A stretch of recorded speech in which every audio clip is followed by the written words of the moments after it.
لدورا بلبلی یا کانتونا افرینه شف برکه هنری یا گلری جعالیه کومانا ونداچیای میرا یا چاندی هنری و هاتل درخستن. دشف برکا کو لقادا گنده بلبلی هاتا ساز کرن به دهان گندین دورا بلبلی و گندین در دوری آمده بون. امینا شفین را بوری لسر بیداران قادا گند با آوازان خمیری.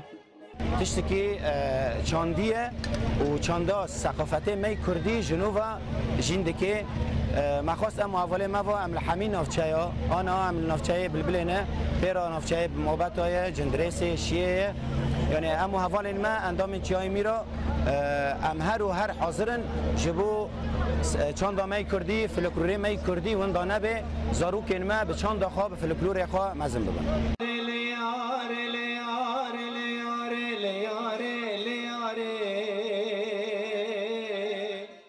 د شفبرکی دا آواز ستران و گووندا فلکلوری هاتن پیشکش کرن و راستی جوش و کفخاشیا خلکی آماده هات کو به پر ستران را شفبرک و گوهیزی شاهی و گل لبر آوازن کوماچیای میرارا دیلان گراندن. هن کسین بجدار افناما و گوتن. ام به شفبرکی پر کفخاش رغمي شر در دوری ما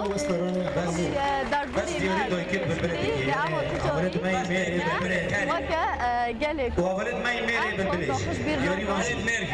وكا خيال دستورنی حمود پرده که من سرکشی بوند دیگران تجاری چند دوان هالبستوان ميكانيكي تمام كلام شيء صار حبوي تاجر النجوم حمودينا هلا كي دبيا من خزرو او شغل باري او روزن باري يقول السر بيداران دواب وشاهين كذا دهاتن شكران هاري ديرما هلا قالوا شغل زبمرو بيستغو لچاند آخا لفلکلور آخا لبیروک آخا وجارات لهرما افرینه تفی همو زور و زحمتیان و روشا شر لبله چالاکین چاندی و هنری جی دومن.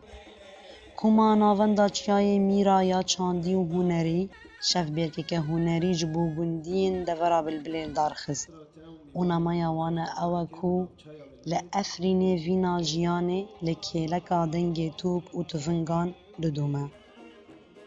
نوروز رشو دنگ امریکا دورا بلبله افرین